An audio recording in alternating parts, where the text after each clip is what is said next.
ونعوذ بالله من شرور أنفسنا ومن سيئات أعمالنا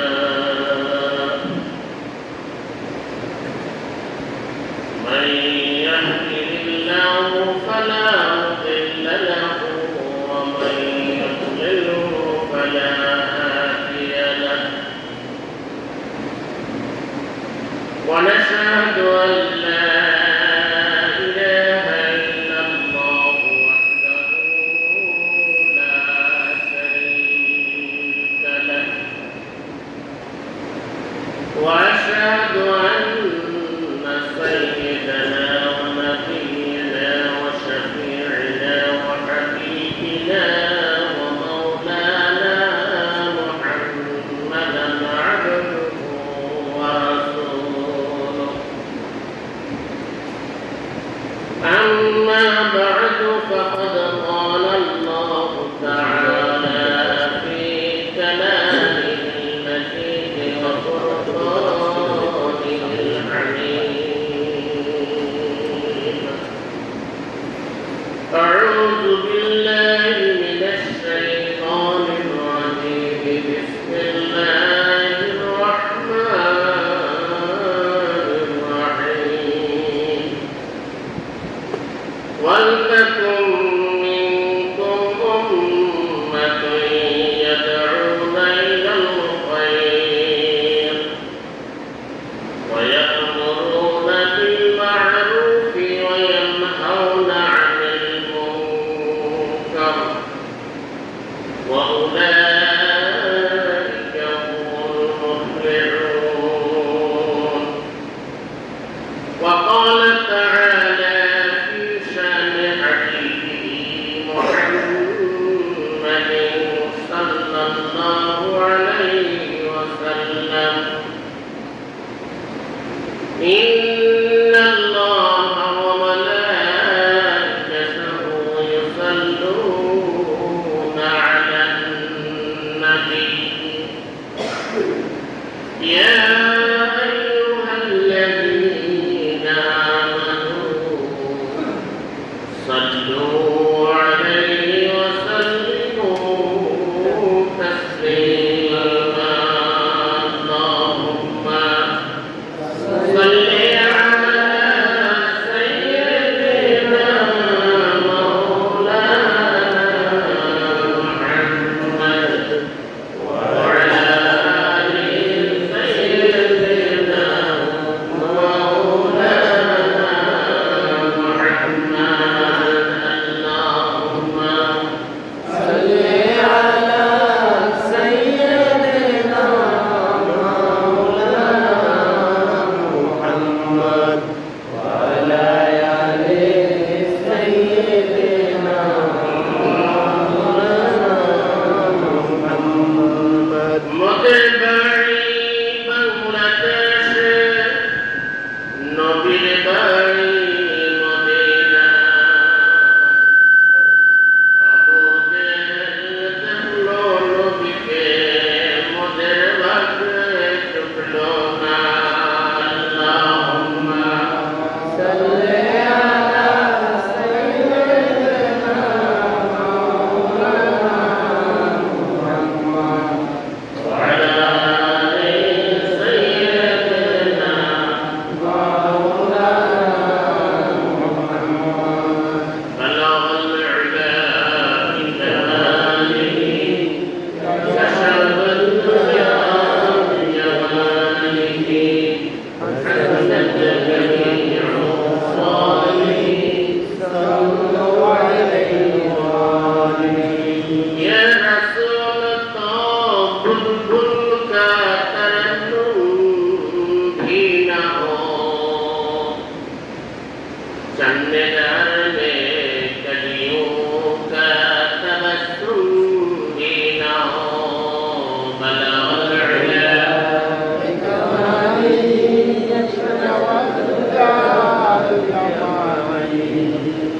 حسنت جميع خصاله صلوا عليه وآله উপস্থিত সম্মানিত মুসল্লিয়ান ইকরাম এবং অত্র এলাকার কর্তারা আলেম ইমানদার মুমিনা মা ও বোনেরা, আসসালামু আলাইকুম ওয়া রাহমাতুল্লাহি ওয়া বারাকাতুহু। ওয়া আলাইকুম আসসালাম।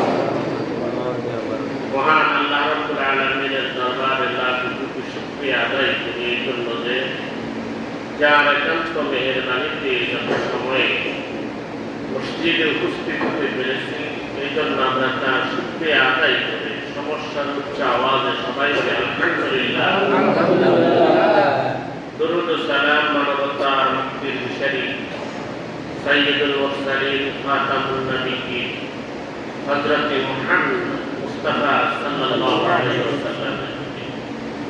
আজকে আমরা জিলকাদ মাসের প্রথম জুমায় উপস্থিত হচ্ছি। এই মাসের গুরুত্ব অনেক বেশি। রাসূল কারীম সাল্লাল্লাহু আলাইহি ওয়াসাল্লামের জীবনে কয়েকটি উমরা হয়েছে। প্রত্যেকটি উমরা এই জিলকাদ মাসে। জিলকাদ মাস এবং জিলহাজ মাস, এই দুইটা মাসে হলো হজের মাস।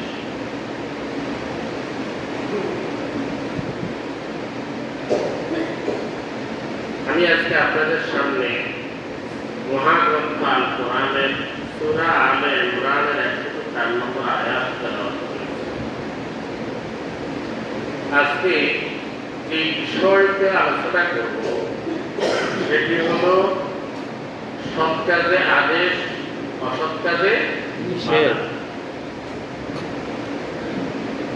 সৎ কাজে আদেশ, অসৎ কাজে বাধা, নিষেধ না, বাধা।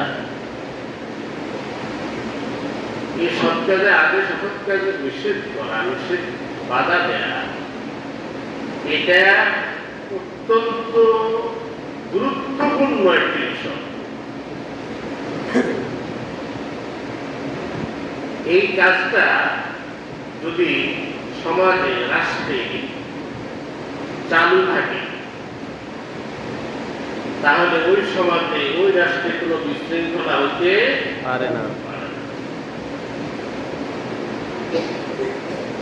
এবং এই কাজটাই হলো জাতির প্রধান কাজ।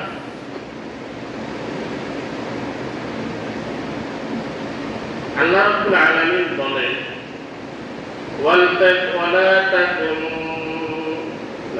وَلْتَكُن مِّنكُمْ أُمَّةٌ يَدْعُونَ إِلَى الْخَيْرِ وَيَأْمُرُونَ بِالْمَعْرُوفِ وَيَنْهَوْنَ عَنِ الْمُنكَرِ وَأُولَئِكَ هُمُ الْمُفْلِحُونَ। আল্লাহ পাক বলছেন, তোমাদের মধ্যে এমন একটি জাত, এমন একটি দল, এমন একটি গোত্র থাকার প্রয়োজন, যাদের কাজ হবে সৎ কাজে আদেশ করবে, অসৎ কাজে বাধা দেবে, আর এরাই সফলতা লাভ করবে। কথাটা কার? আল্লাহ পাকের। এই কাজটা হলো প্রধান কাজ জাতি। আল্লাহ রাব্বুল আলামিন অসংখ্য জাতির সৃষ্টি করেছেন। সকল সৃষ্টির সেরা সৃষ্টি মানুষ। মানব জাতি সকল জাতির শ্রেষ্ঠ জাতি। কি বলে, ঠিক কিনা? আল্লাহ পাকের যত সৃষ্টি আছে, সব সৃষ্টির মাঝে শ্রেষ্ঠ জাতি হলো মানব জাতি। এই মানুষের মধ্য থেকে আল্লাহ পাক বলেন, কুনতুম খায়রা উম্মাতিন উখরিজাত লিন-নাস তা'মুরুনা বিল মা'রুফি ওয়া তানহাউনা 'আনিল মুনকার তু'মিনুনা বিল্লাহ। তোমাদেরকে উত্তম জাত হিসেবে তার বাছাই করা হয়েছে, বের করা হয়েছে মানুষের মধ্য থেকে। তার মধ্যে থেকে মানুষের মতো মানুষের মধ্য থেকে তোমাদেরকে উত্তম জাত হিসেবে বের করা হবে। সেই উত্তম জাত কোন জাত? সারা দুনিয়ায় প্রায় 1000 কোটি মানুষ। অনেক আগের হিসাব 800 কোটি, এখন আর 800 নাই, 800 ছেড়ে গেছে, 1000-এর কাছাকাছি চলে গেছে। এই সকল মানুষের মধ্যে আল্লাহ পাক বলে কুনতুম খায়রা উম্মাহ, তোমরা হচ্ছ উত্তম জাত। সেই উত্তম জাত কোন জাত বলে? এই উত্তম জাত হলো মুসলিম জাত। কোন জাত? মুসলিম। আমরা কি মুসলমান নই? অবশ্যই আমরা কি মুসলমান। মুসলমান।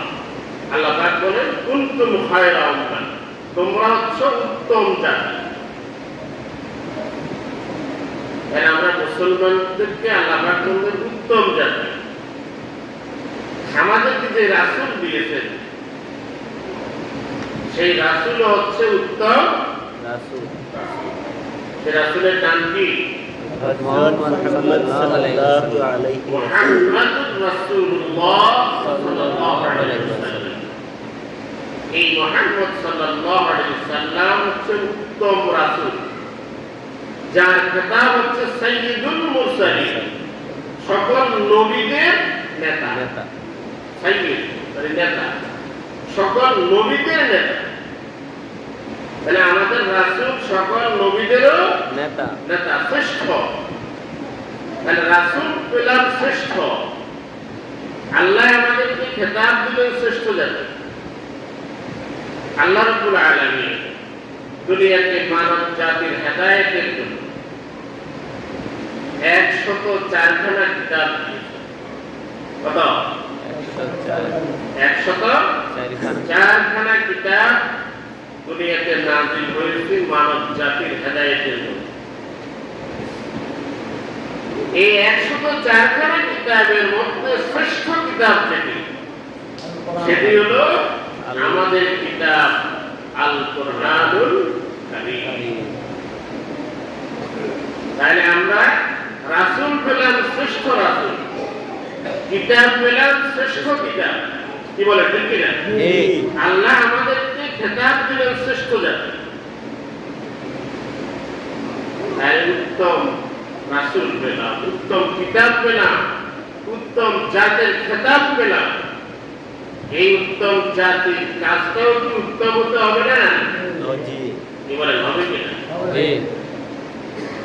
কিন্তু আজকে আমরা মুসলমানেরা উত্তমতার পরিচয় দিয়ে থাকতে পারছি না। কি বলে ঠিক কিনা? বিশ্বের যেদিকেই তাকাচ্ছি মুসলমান নির্যাতিত। কি বলে ঠিক কিনা? মুসলমান নির্যাতিত। ফিলিস্তিনিতে মুসলমানদেরকে ফাঁকির মতো গুলি করে মারছে। শুধু যে গুলি করে মারতেছে তা নয়, একটি জীবন্ত মানুষকে ধরে হাত এবং পা পিছনের দিক করে বাঁধল, বাঁধার পরে আংটা লাগাই গরম পানি অ্যাসিডের মধ্যে ছেড়ে দিচ্ছে। 10 থেকে 15 মিনিটের মাথায় আবার উঠে আনছে, শুধু কঙ্কাল ছাড়া কিছুই নাই। কিরকম নির্যাতন মুসলমানদের উপরে করতেছে।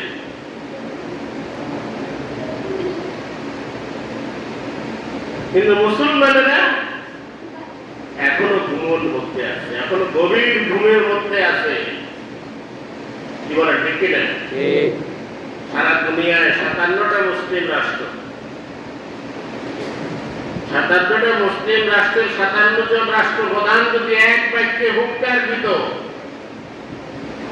যে নির্যাতন বন্ধ করা হোক, ইহুদি খ্রিস্টানরা পালানোর জায়গা পেত না, পেত না।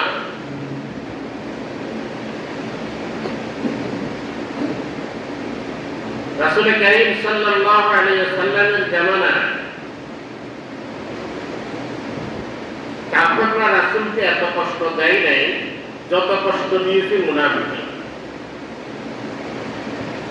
কি বলেন ঠিক কিনা? ঠিক। উহুদের ময়দানে ছুটছে রাসূল 1000 সৈন্য নিয়ে। কত? 1000 সৈন্য রাসূলের সাথে ছুটছে, মদিনা থেকে বের হয়েছে।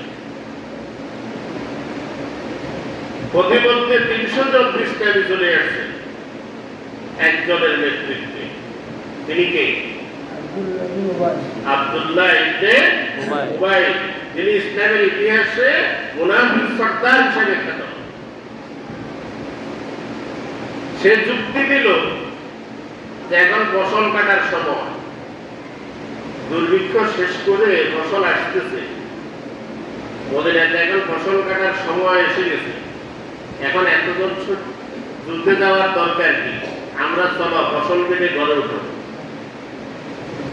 আরো আরো অনেক যুক্তি দিয়েছি, সব যুক্তি এখন বলার সময় কম। এই যুক্তি দিয়ে তার নেতৃত্বে 300 জন মুজাহিদ নিয়ে পাকিস্তানে চলে আসছে। আর কত রইল বাকি?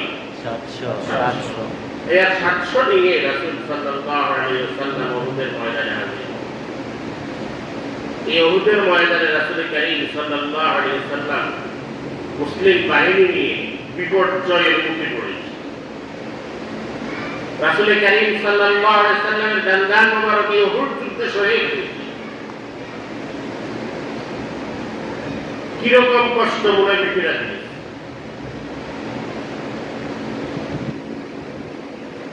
সেই মুনাফিকদের আচরণ আজকে আমাদের মুসলিম নেতাদের মধ্যে ঢুকেছে।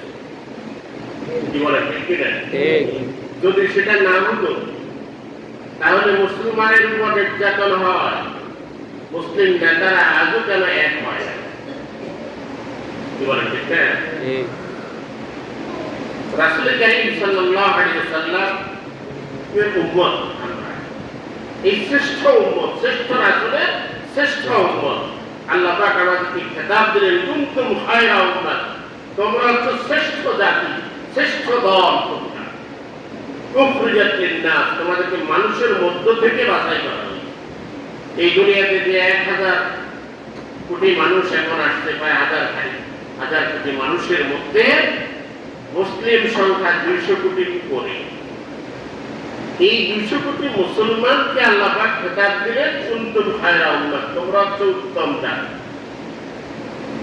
কি বলেন ঠিক কিনা? এরপরে মুসলমানদের মধ্যে উত্তম কারা? মুসলমানদের মধ্যে উত্তম আছে না? আছে কিনা? এখন তো মুসলমানদের মধ্যে বিভেদ হয়ে গেছে, নানান দল বিদলে ভাগ হয়ে গেছে, নানান জাতি গোত্রে ভাগ হয়ে গেছে। হয়েছে কিনা?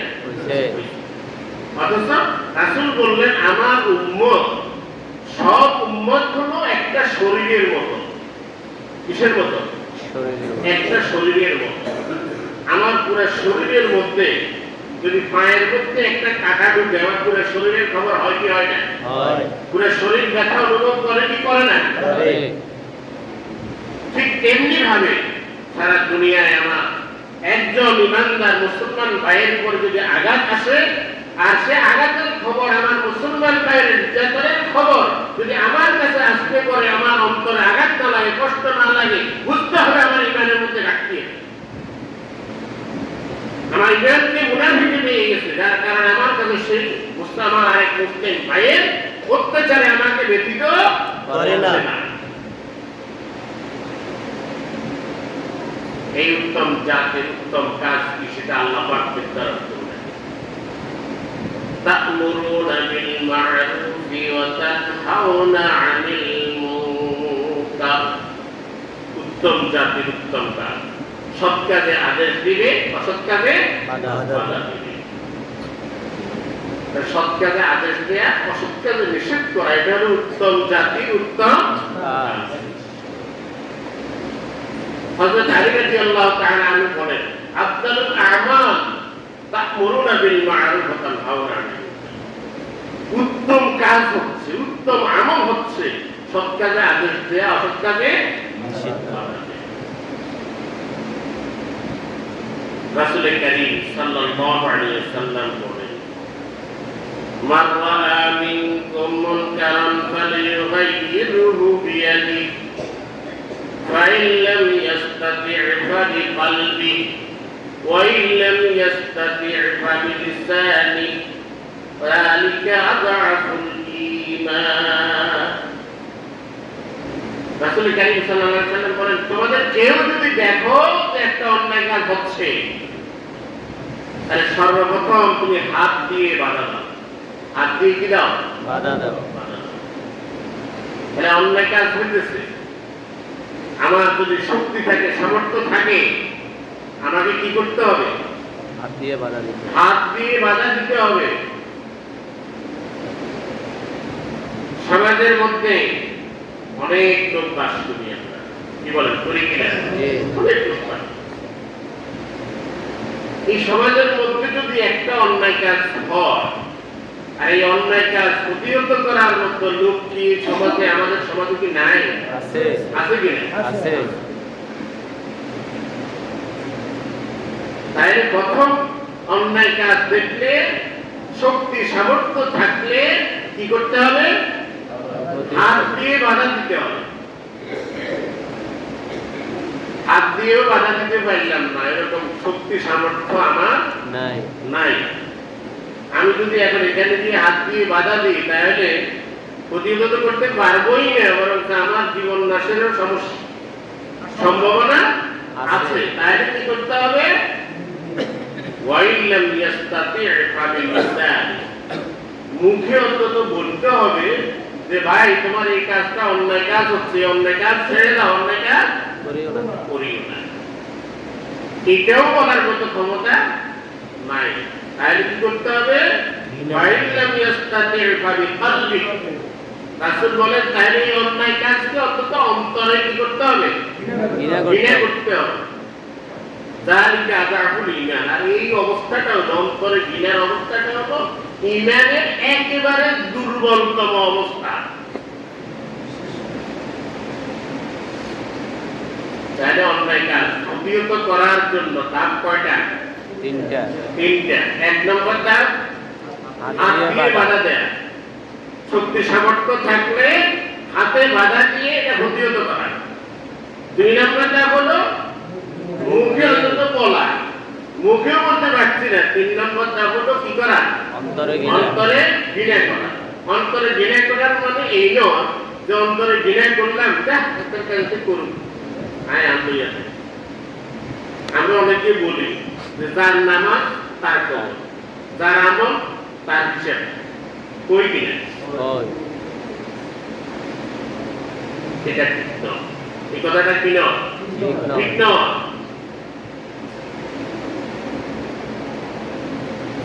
অন্তরে ঘৃণা করার মানে হলো এই অন্তরে আমি তার এই কাজটাকে ঘৃণা করি পছন্দ করি না এরপরে অন্তরে পরিকল্পনা একদম কোন কৌশল অবলম্বন করলে অন্যায় কাজটা ফিরানো যাবে যদি এই কৌশলটা অবলম্বন করার চেষ্টাও যদি না করি তাহলে বুঝতে হবে আমার ঈমানের মধ্যে কি আছে পুরাপুরি ঘাটতি এসে গেছে আমি প্রকৃত মুমিন নই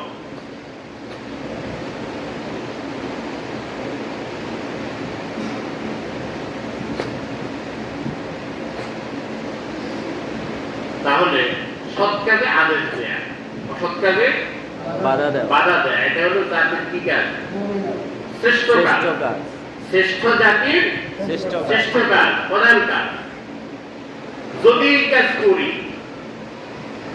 তাহলে আমরা আমাদের শ্রেষ্ঠত্ব ধরে রাখতে পারব কি বলে ঠিক কিনা শ্রেষ্ঠত্ব ধরে রাখতে পারব একসময় মুসলমানেরা আত্মপৃথিবী শাসন করছে কিনা জি কি বলে করছে না করছে কিসের বলে ঈমানের বলে ঈমানের বলে আর শ্রেষ্ঠ জাতির শ্রেষ্ঠ কাজের কারণে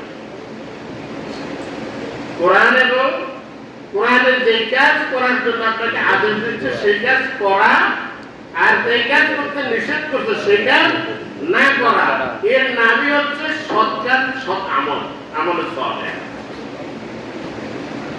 কিন্তু আমরা আজকে এই আমল ছেড়ে দিচ্ছি এই ভালো কাজটা উত্তম কাজটা কি করছি ছেড়ে দিচ্ছি যার কারণে আমরা সারা দুনিয়ায় আজমা কি বলে ঠিক কিনা? ঠিক। আল্লামা ইকবাল কত সুন্দর কবি। वे जमाना भी मुअज़्ज़ज़ थी मुसलमान होकर और तंग घर बने हो तारके कुरान होकर। মানে সেই থেকে মুসলমানেরা অর্থনীতি শাসন করতে ঈমান আর আমলের বলে বলিয়ান হয়ে, আর আজকে মুসলমানরা নির্যাতিত, নিষ্পেষিত, নিগৃহীত হওয়ার কারণ একটাই, সেটা হলো কোরআন থেকে দূরে সরে যাওয়ার কারণ, কোরআনের পথ ছেড়ে দেওয়ার কারণ। কোরআনের আমাদের কাছে আছে, কি বলেন আছে কিনা? আছে। কোরআন আছে কিনা? আছে। আছে। কি হিসেবে আছে? কোরআনটা একটু পড়ে সুমদি তাকে করতে রেখে, কি বলেন ঠিক কিনা? ঠিক। এর মধ্যে সীমিত অনেক আছে মুসলমান দাবি করি, ইমানদার দাবি করি, কোরআনটা পড়তেও জানে না। কি বলেন আছে কিনা? আছে। আছে না? আছে। যেই লোক কোরআন পড়তে জানে না, আমি সেই লোককে মুসলমান দাবি করার অধিকার রাখে? না। কি বলেন রাখে? না। একটু আমি আমার বিবেকটাকে কষ্ট করি, আমি কেমন মুসলমান হলাম? আমার ধর্মীয় শ্রেষ্ঠ কিতাব, আমি কিতাবটা পড়তেই পারি। কি বলেন ঠিক কিনা? ঠিক। তাহলে এই কোরআন কি পড়া লাগবে কিনা? লাগবে। কোরআন অধ্যয়ন করা লাগবে কিনা? লাগবে। কোরআনের শিক্ষা নিজের জীবনে বাস্তবায়ন করা লাগবে কিনা? লাগবে। পরিবারের বাস্তবায়ন করা লাগবে কিনা? লাগবে। সমাজে বাস্তবায়ন করার চেষ্টা করতে হবে কিনা? হবে। রাষ্ট্রে প্রতিষ্ঠা করার চেষ্টা করতে হবে কিনা? হবে। যদি না করি তাহলে কি হলো? আমি কেমন মুসলমান? কি বলেন ঠিক কিনা? ঠিক। তাহলে এই শ্রেষ্ঠ কাজ করতে হলে একাকী করা কি সম্ভব? না। একাকী করা সম্ভব না। সম্ভব। এই শ্রেষ্ঠ কাজ করতে গেলে বাধা আসবে কি আসবে না? আসবে। আসবে। দেখেন এই শ্রেষ্ঠ কাজের উৎসাহ কিভাবে দিবেন? হযরত লোকমান হাকিম নাম শুনছি কিনা? জি। শুনছেন না? জি। উনি কি ছিলেন? উনি কি নবী? না। না। নবী ছিলেন। উনি কি ছিলেন? একজন সৎ বান্দা ছিলেন, আবদান সালেহা। তিনি ছিলেন একজন সৎ বান্দা। কিছু সংখ্যকের মত আছে তিনি নবী ছিলেন, অধিকাংশের মত হলো তিনি ছিলেন একজন শুকর পূজার সৎ বান্দা ছিলেন। তিনি তার ছেলেকে উপদেশ দিচ্ছেন, সেই কথাগুলো কি উপদেশ দিচ্ছে, কিভাবে বলছে, সেই কথাগুলো আল্লাহ রাব্বুল আলামিন কোরআনে কারীমের মধ্যে কোট করে দিয়ে জাতিকে জানিয়ে দিচ্ছে যে তোমরা তোমাদের সন্তানদেরকে এইভাবে ভালো কাজে, সৎ কাজে উৎসাহ দাও। কি দাও? উৎসাহ দাও। আল্লাহ রাব্বুল আলামিন কোরআনে কারীমে লোকমান হাকিমের সেই কথাটা নিয়ে আসছে। আল্লাহ পাক বলতেছেন বিসমিল্লাহির রাহমানির রাহিম, ইয়া বুনাইয়া আকিমিস সালাত ওয়া'মুর বিল মা'রুফি ওয়ানহা আনিল মুনকার ওয়াসবির আলা মা আসাবাক। বলেন আল্লাহ পাক লোকমান হাকিম তার সন্তানকে ডাকে, ইয়া বুনাইয়া, হে আমার আদরের সন্তান। সন্তানকে আদর করি কি করি না? করি। আমরা যারা বাবা হয়ে গেছি সন্তানকে আদর করি তো জি। না করি না? করি। সন্তানের সাথে বেশি মহাব্বত আর কারো আসেনি? না। নাই, সন্তান খুব মহাব্বতের নাকি? জি। আল্লাহ রাব্বুল আলামিন লোকমান হাকিম তার সন্তানকে মহাব্বতের সুরে ডাকতেছে, ইয়া বুনাইয়া, হে আমার আদরের সন্তান শুনো, আকিমিস সালাত ওয়া'মুর বিল মা'রুফি ওয়ানহা আনিল মুনকার। হে আমার আদরের সন্তান, তুমি নামাজ কায়েম করো। কি করো? নামাজ কায়েম। নামাজ কায়েম করো, নামাজ প্রতিষ্ঠা করো। আর তা'মুরুনা বিল মা'রুফ ওয়ানহা আনিল মুনকার, সৎ কাজে আদেশ দাও, অসৎ কাজে নিষেধ করো। সৎ কাজে আদেশ দেয়া, অসৎ কাজে নিষেধ করা। আর কি করো? নামাজ কায়েম করো। এই আয়াতের মধ্যে লোকমান হাকিমের তিনটে উপদেশের কথা আছে। এক নাম্বার নামাজ, দুই নাম্বার সৎ কাজে আদেশ, অসৎ কাজে নিষেধ, চার নাম্বার এই সৎ কাজ, তিন নাম্বার অসৎ কাজে বাধা দিতে গেলে শয়তানের পক্ষ থেকে, বাতিলের পক্ষ থেকে বাধা আসবে কি আসবে না? আসবে। বাতিলের পক্ষ থেকে নির্যাতন আসবে কি আসবে না? আসবে। আসবে। তখন কি করবে? ওয়াসবির আলা মা সাবা। বাতিলের পক্ষ থেকে যখন বাধা আসবে তখন তুমি সবর ইখতিয়ার, ধৈর্য ধারণ করবে, ধৈর্যের সাথে বাতিলের বাধার মোকাবিলা করবে। আমরা তো ধৈর্য করলে বুঝি যাক আমাদের আঘাত করছে, আমি ধৈর্য ধরে থাকি, আল্লাহ তাকে হেদায়েত দেবে। কি বলে ঠিক কি না? এটা কি ধৈর্য? এটার নাম কি সবর? না, এটার নাম সবর। ওয়াসবির আলা মা সাবা। তুমি উত্তম ধৈর্য ধারণ করো, ধৈর্যের সাথে, অর্থাৎ বাতিলের বাধার সম্মুখে তুমি ধৈর্যের সাথে দাঁড়িয়ে থাকো। তুমি তোমার কাজ থেকে, তোমার মিশন থেকে তুমি নড়তে পারবে না। কথাটা বুঝে আসছে কিনা? শত নির্যাতনের মুখেও তুমি আল্লাহর হুকুমের সামনে তুমি অটল থাকতে হবে। এর নাম হলো ধৈর্য। রাসূল কারীম সাল্লাল্লাহু আলাইহি ওয়াসাল্লাম বলেন, তোমরা সৎ কাজে আদেশ, অসৎ কাজে নিষেধ, এই কাজ কি করো? করতে থাকো। ইন তা'মুরু বিল মা'রুফ ওয়া তানহা আনিল মুনকার। তোমরা সৎ কাজে আদেশ দাও, অসৎ কাজে নিষেধ করা, এই কাজটা করতে থাকো। এরপরে কর, এরপরে কি কর? ওয়া ইল্লা লা ইউসাল্লিতান্না আলাইকুম সুলতানান যালিমা। যদি তোমরা এই কাজ না করো, সাবধান বাণী, যদি তোমরা এই কাজটা কি করো? ছেড়ে দাও, না করো, তাহলে কি করবে? লা ইউসাল্লিতান্না আলাইকুম সুলতানান যালিমা। তাহলে তোমাদের উপর এমন শাসক চেপে বসবে, এমন শাসককে প্রতিষ্ঠা করে দেয়া হবে যে শাসকের অত্যাচারে শিশু থেকে শুরু করে ৮০-৯০ বছরের বৃদ্ধা পর্যন্ত কেউ রেহাই পাবে না। আর এই অবস্থা যখন চলতেই থাকবে তখন কি হবে?